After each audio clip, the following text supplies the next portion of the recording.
He says, if you continue in that kindness.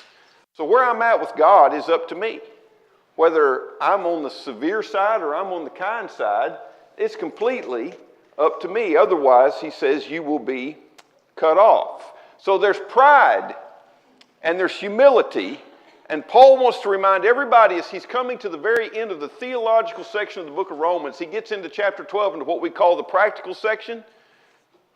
He's going to look at all the Gentile people. And who are the Gentile people? That's you and me. Everybody that's not a Jew. And he's going to say, I've been beating up on the Jews an awful lot. And I've been saying a lot of things about them. But don't let that make you haughty or proud. Don't let that make you think that you're better. You need to sit down and recognize before God the humility that is necessary to remain in salvation. And so this is really about what Ethan's saying. It's about humbling yourself before God. Who are the humble? The humble are those that are going to know the kindness of God. Why? Because they're going to accept the plan of God as it is. Who's going to know the severity?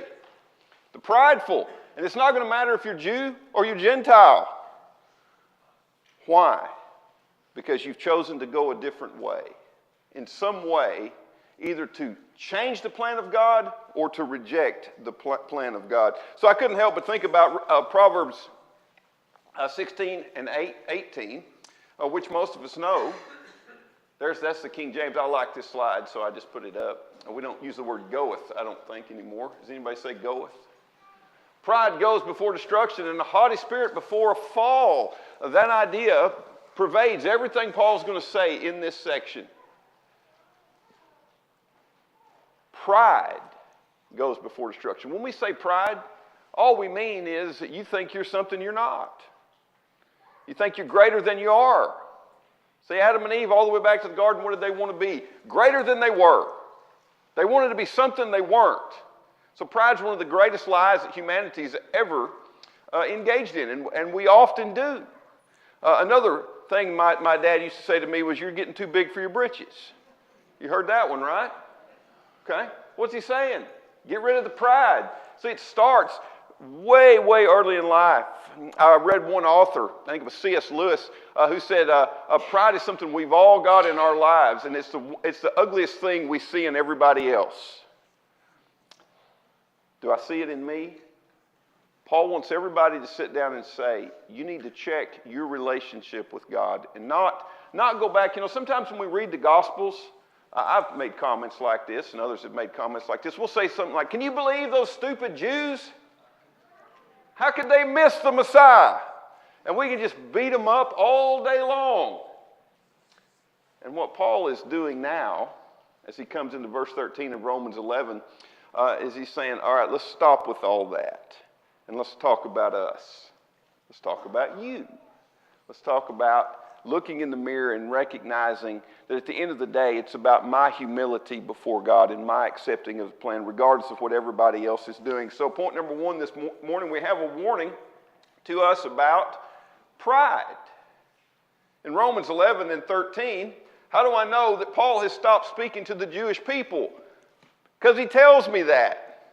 So this section is really aimed, whether we're talking about the first century or the 21st century, at me and you. So he says, but I am speaking to you who are Gentiles. Inasmuch then as I am an apostle of Gentiles, I magnify my ministry. If somehow I might move to jealousy my fellow countrymen and serve some of them. Sometimes it may have looked like Paul just looked at his Jewish countrymen and said, I've had enough and I'm done. A couple weeks ago, Jim on Wednesday night came through Acts 18, where Paul is in Corinth. And while he's in Corinth, he meets up with Aquila and Priscilla, and he brings Timothy and a couple other people together with him. And he does what he always does when he goes into a new city. He goes in and he goes into the synagogue. And in Acts 18 and 6, it says, talking about the Jewish people, go to that next slide, there it is. But when they resisted and blasphemed, he shook off his garments and said to them, your blood be on your own heads. I am clean from it. And from now on, I'm going to the Gentiles. He said, I don't want anything else to do with you. But what you find out is that was in that one particular place. Whenever Paul went somewhere else, he still went to the synagogue, and he still held out hope that the Jewish people would accept Jesus as the Messiah. One of the lessons that we learn from Paul and his relationship with his Jewish brethren is he never gave up hope. He continually went to them, and he continually tried to get people who were of the Jewish people to come to Christ and to see Christ. But he sees in all of this the great plan of God. And in Romans 11 and 15, he says, "For if their rejection is the reconciliation of the world, what will their acceptance be but life from the dead?" In their rejection, what happened? Well, the gospel went out to the Gentiles, right? We see that in the book of Acts. That as more and more the Jewish people said, "We're not interested," God said, "Well, I'll send my resources elsewhere." And so out of that came the gospel and the Great Commission carried through the world. But I like this picture of this little boy because this is where Paul is with the Jews. At the end of the day, I'm not ever going to give up. I'm always going to hold out hope. And so there's a principle here. When we think about the people around us and our relationships, and we think about those that they're not ever going to obey the gospel, Paul would say, don't give up hope on them. Don't let it be you that gives up the hope. Let it be them. So he looks at his Jewish brethren and he says, what would their acceptance be? What if they came back? What if I kept preaching the gospel and they came back? Well, what would it be? It would be death brought into life. And here, of course, he's talking about spiritual life. And then in Romans 11 and 16, he says, if the first piece of dough is holy, this is where he's getting into, it's time for all the Gentiles to sit down and not think they're better than the Jews. See, there kind of apparently had become this idea in the Roman church that if God has rejected the Jews, then we the Gentiles are really special. And so the arrogance is passed from the Jewish people to the Gentile people. See how quickly you can become prideful? So Paul's going to use a couple of illustrations here. He's going to use a couple of metaphors to start stepping us back into history and humbling everyone who is a Christian from the first century to the 21st century by reminding us that we stand on the rich history of God with the Jewish people. That we stand on the giants of the faith, and if it hadn't been for them, then the moment we obeyed the gospel wouldn't exist. Think about that for just a moment. Somebody taught you the gospel, right? You probably know who that was. Or there were several people involved. Somebody baptized you. But somebody taught them the gospel. And somebody taught them the gospel before that, and before that, and before that. And pretty soon we can get all the way back to Pentecost, can't we? And then we can get all the way back to Christ. And then we can step back through 400 years of history in which the prophets were silent, and then we can go all the way back, all the way to Abraham. And we'll do that this morning. And this is the perspective that Paul wants to leave the Gentile Christians, with you and I, with as he ends the theological section of the book of Romans. He wants us to stand in awe of what God has done and humble ourselves before it, and lay any arrogance down that we're more than we are. Sure, we're special because we're children of God, but don't let that go to your head, Paul would say. See, the Jews had let it go to their head, and as a result of that, they felt like they were the exception to the rule, and we can't do that. And so here he talks about dough, and I tried to understand this morning in a couple of conversations. But if you make bread, you got to have dough. And if you got to have dough, you got to have starter. And I don't really still understand what starter is, but it's a mixture of ingredients that you got to put with flour to make your dough. And what's interesting is starter literally can be carried for hundreds of years. And you just give a little more, and you just keep adding things to it, and you give it to people, and it gets spread around. But it goes way back. See? And so when you look at dough, there's a history for that. And then when you look at a tree, everybody sees what's above the ground, right? But the roots run deep if it's a good tree. And if you go look at one of those big old oak trees up in the Ozark national forest, or maybe you've got one in your backyard. You know the roots in that tree can run a 1/4 mile in every direction. And they can run as deep if the soil profile allows. So there's a lot you don't see. And what you see on the surface is completely, well, rooted in what you don't see underneath. So when you and I came to the gospel, we stood on those roots. We stood on that history. There's thousands, I don't know, hundreds of thousands, millions, I don't know, of people before us that followed God, that carried the gospel. And especially, what did Jesus say to the Samaritan woman? She wanted to have a conversation with him about, she wanted to get into a religious controversy. People like to do that, right? She said, do we worship on this mountain or do we worship on that mountain? And what did Jesus say to her? He said, salvation is of the Jews. That's a powerful statement. God chose the Jews. See, I stand on the Jewish people this morning and what God did. God didn't do that with Gentiles. When we read the Old Testament, what do we see? We see the story of the Jewish people along with God bringing about the Messiah into the world. And so Paul wants us to see that, and he wants it to humble us. There's another point here to be made about this dough. Under the old law, the first dough that was made from the harvested grain was offered to the Lord. And the idea there is that if the part is holy, if that part that you offer to God is holy, then the whole harvest is made holy. And if we see it in this light, then what Paul is saying is that what was done way back when was right. And what's been done through the ages is right. And so you today, as we stand here, or as we sit here as Christians, we're holy because the whole plan of God has been holy. And so again, we can look at that root and we can start at the bottom, and that tree goes down to the roots. And we remember that we're standing on the shoulders of the faithful. And so maybe this is probably the best spot I can give a commercial for why the Old Testament is so important to you.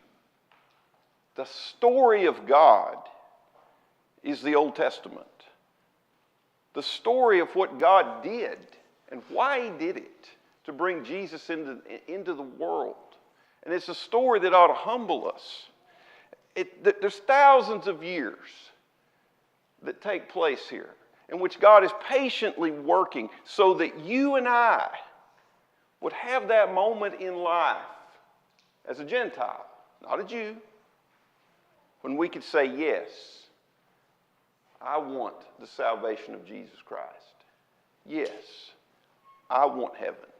Yes, I want my sins forgiven. Yes, I want to be a child of God. It's a lot like, I saw a picture of an iceberg one time, and somebody had shown, and there's just a little tip sticking out of the top. I mean, it's like 2 feet of ice sticking out over the water, but what do you know about the iceberg? All the rest of it's under. You can't see that. See, we don't see all the things that God has done. And if we're not careful, we can start thinking we've done a lot more than we have, and that we're a lot greater than we have. But as we immerse ourselves and we really think about and we study the plan of God through the ages, humility is the only place we can find ourselves. James 4:6 says he gives a greater grace, therefore. It says God is opposed to the proud, but he gives grace to the humble. I want God's grace. We need humility and not pride. Because point number 2, my acceptance by God was not deserved. Again, Paul will come back to this idea of our acceptance being purely by grace. This goes back to that example of Elijah when he was dealing with all of the idolatry in Israel. And Paul has referenced back to that, and he's talking about the remnant, the 7,000 that God told Elijah hadn't bowed a knee to Baal. And in Romans 11:5, he says, in the same way then there has also come to be at the present time a remnant according to God's gracious choice. You could just translate that, God's grace. But if it is by grace, it is no longer on the basis of work. Otherwise, grace is no longer grace. He just wants to remind everybody that those 7,000 people all those years ago were God's children by grace, just like you're God's children by grace today. And we didn't work for it. We didn't earn it any more than they did.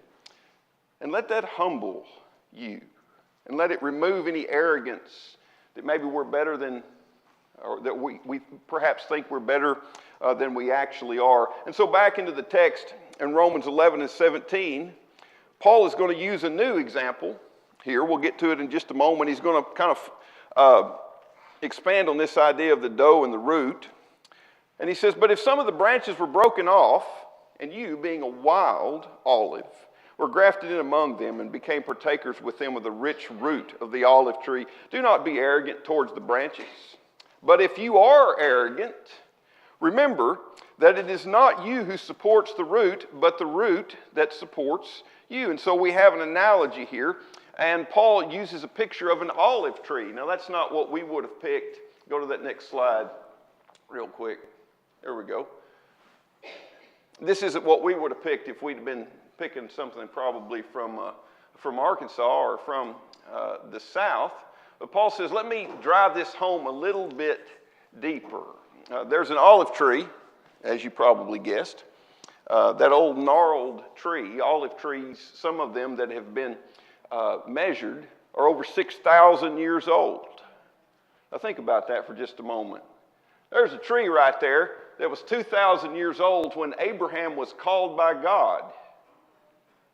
What do you think that tree has seen? You ever stand in front of a tree and just try to think about what has gone on and the people that have walked by it? I mean, there are trees here in Arkansas that have been here since, the Declaration of Independence was signed. They're one of those parts of our world that are enduring, and they have a rich history because they live for so long, and they're so rooted in the ground. And so Paul uses the olive tree, something that in the Mediterranean world that was just, there are whole groves of these trees. I mean, just thousands of them that are grown together. The trees were used for, you got olive oil at home? Okay. People used them for olive oil. They had all kinds of medicinal reasons to use the olive. And of course, everybody ate olives, and I'm thankful for that because I love olives. But Paul is using this as one of those seemingly immovable objects that reaches back throughout the years to represent God's people throughout time. And in the Old Testament, oftentimes, the symbol of Israel was an olive tree. An olive tree that was cultivated by God. And the idea is that he was constantly working with this tree. He was constantly pruning this tree. He was constantly fertilizing this tree. And then Paul says, but some of the branches were broken off. And here those branches represent the Jewish people, the trunk and the roots, all representing God's plan. And there's lots of different views on exactly, if you want to get into specifics about what Paul means here. But we can basically take it to mean the overall plan of God all the way back to Abraham, perhaps even further. And Paul says, well, what if some of the branches were broken off? That's kind of an understatement because most of the Jewish people didn't accept Jesus.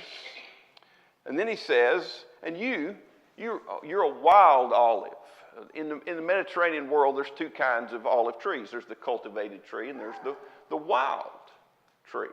The wild trees are more hardy because they don't get all the attention. The cultivated trees oftentimes make better olives. But one of the practices is what you see there, I guess it'd be on my left and your right, is people will graft the wild olive branches into the cultivated trees. And what you do is you basically cut a limb off and you drill a hole down into that limb, and then you take the branch you want to graft in and you cut the ends of it at an angle and you put it down in that hole, and then as you see there, and you wrap it, and eventually it will take hold it will become a part of that tree, and it will grow, and it will produce fruit. And so Paul says that's who we are. You and I as Gentiles, we came late to the game. We were grafted in long after God had worked with the Jewish people. And so in the Old Testament times, Gentiles didn't receive the special attention that the Jews did.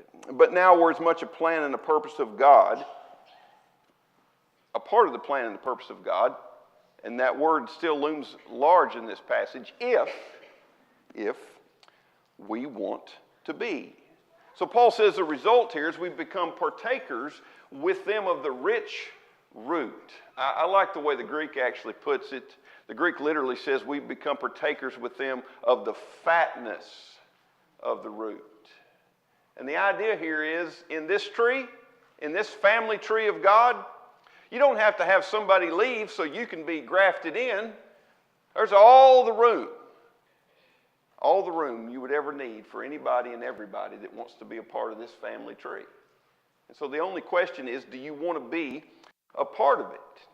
It's not, is the room. There's always room. We just simply have to choose to have ourselves grafted in. And in all of that, again, Paul says, look back at what brought about your salvation.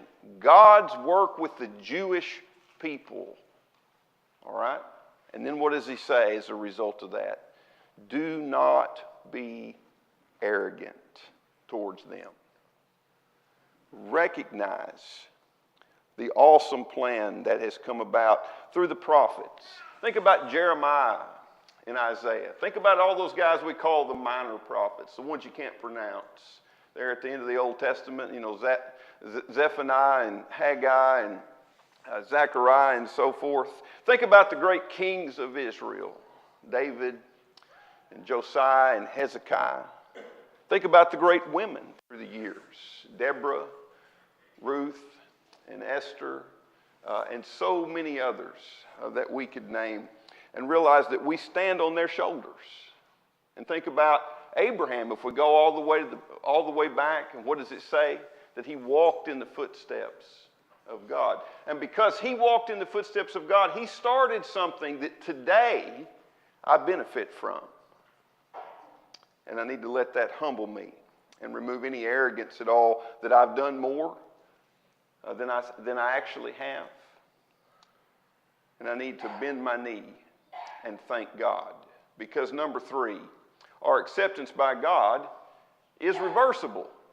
Now this is not a note you're going to hear much in the religious world. Most of the time, what you hear is, I've become a child of God and I'm just a child of God no matter what. Paul destroys this idea here. He says in Romans 11 and 19, you will say then, branches were broken off. See, that was the Jewish people that removed from God's family tree because they didn't want to be a part of it. So that you might be grafted in. See, that was the Gentiles that became a part of God's family tree because they wanted to be a part of it. He says, quite right, that's true. But why were they broken off? Not to make room, as if there wasn't enough room for everybody on God's family tree. He says they were broken off because of unbelief. That's why. And then notice the next phrase there, comma, and then there's a conjunction, one of the biggest conjunctions in the New Testament. He says, but you, who? Gentiles, me, you, those of us here this morning, you do what? You stand by your faith. And then what does he say next? Do not be conceited. Okay, what happened to the Jewish people? They got conceited. Thought they were bigger than they were. What can I do? I can start thinking things like, well, the Bible doesn't really say that, and God doesn't really mind if I commit this sin. I mean, after all, I'm one of his children, and surely it's not going to bother him. And perhaps we can make these changes to the church or whatever it is we want to do, and I can let that conceit take me away from God. And so Paul says instead, but fear. For if God did not spare the natural branches, see, the natural branches were the Jewish people, And what Paul wants us to see is think about the amount of time and effort God put into these folks. And if he didn't spare them, Paul says he will not spare you either. And then he comes back around to the text we started with. Behold, the kindness and severity of God to those who fell. Who? He's talking about those in the wilderness who fell. It's pretty severe, wasn't it? But to you, God's kindness, if you will continue in his kindness, otherwise you will be cut off. Faith is the key here. From the beginning to the end of the Christian life, if we go all the way back to Romans chapter 1, where Paul started this section, what did he say in Romans 1 and 16? He said, "For I am not ashamed of the gospel." Why, Paul? "For it is the power of God for salvation to everyone who believes." To the Jew first. Why? Because they were those branches on that tree that God cultivated first. And so it only made sense that the gospel came to them first. And also to the Greek, or more importantly, to the Gentile, to the rest of the world. For in it the righteousness of God is revealed. How's it revealed? From faith to faith. The NIV says something along the lines of the Christian life begins and ends in faith. And so there it is. As it is written, Paul says, "But the righteous man shall live by faith." Why were the Jews removed from the family of God, the ones that were? Unbelief. Why have you been grafted into the family of God? The only way you can get there is by belief. It's all by faith. Faith is the key. And so faith determines my standing before God. And that faith depends on me. See, the gospel plan of salvation depends on God, and my faith in it depends on me. And so I have to decide what I'm going to do if I want to continue in his kindness. What do I got to do? I've got to humbly, without any arrogance or conceit, accept that plan, and I've got to live in it. And I've got to understand every day that what I have from him is by his grace. And I'm never deserving of it, but I'm going to love him, and I'm going to try to do all that I can each day to show that love to him.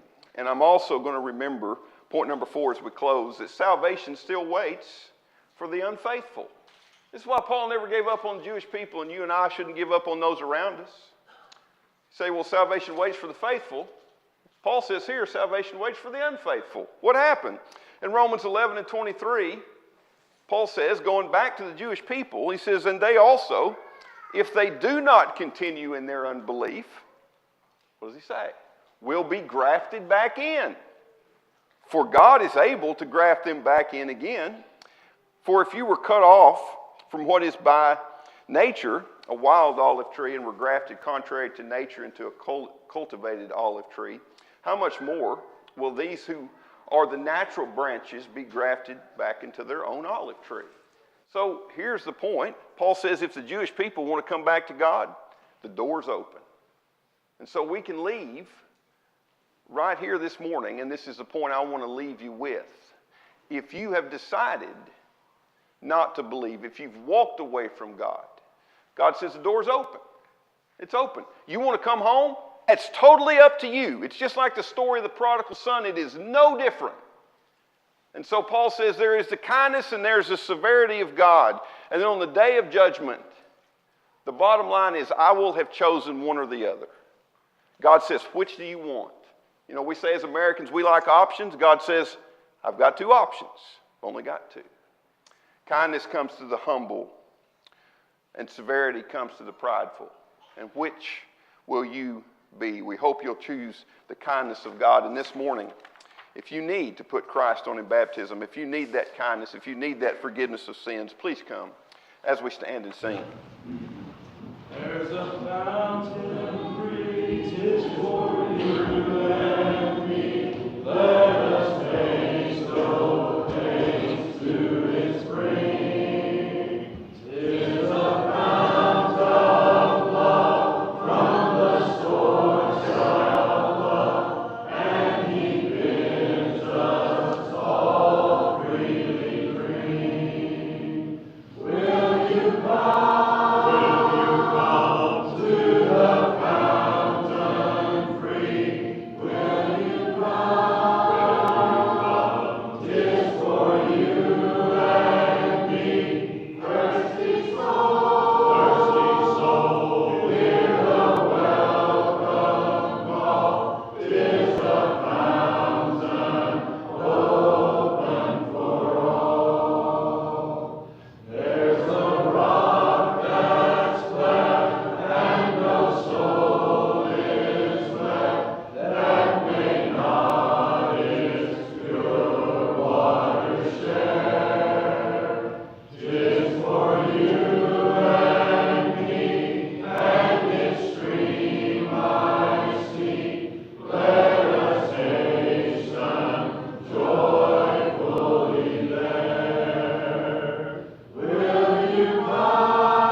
Kenny Shannon, or excuse me, yeah, Kenny Shannon, correct. I'm sorry, we don't know one another. Make sure I get that right.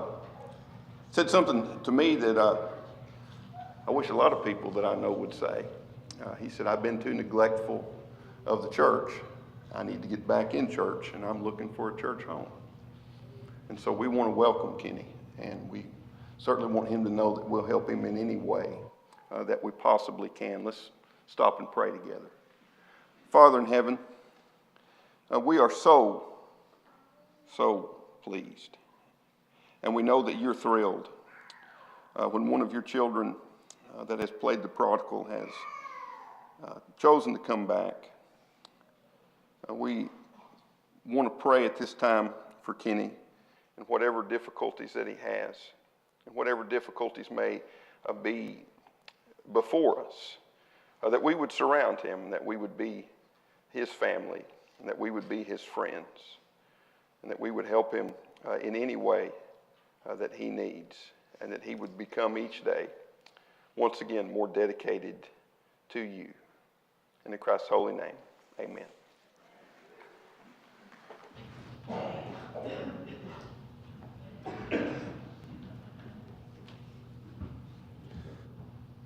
What a fellowship, what a joy divine, leaning on the everlasting arms. What a blessedness, what a peace of mind, leaning on the everlasting arms. Leaning on Jesus, leaning on Jesus, safe and secure from all alarm. Leaning on Jesus, leaning on Jesus, leaning on the everlasting arms. Oh, how sweet to walk in this pilgrim way, leaning on the everlasting arms. Oh, how bright the path grows from day to day, leaning on the everlasting arms. Leaning on Jesus, leaning on Jesus, safe and secure from all alarms. Leaning on Jesus, leaning on Jesus, leaning on the everlasting arms. What have I to dread? What have I to fear? Leaning on the everlasting arms. I have blessed peace with my Lord so near. Leaning on the everlasting arms. Leaning on Jesus, leaning on Jesus, safe and secure from all alarms. Leaning on Jesus, leaning on Jesus, leaning on the everlasting arms.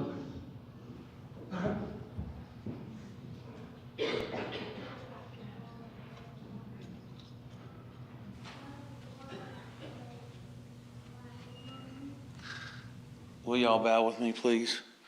Our gracious Father in heaven, we come to you again, thanking you for all your blessings, your grace, and ultimately the hope that you give us, Lord.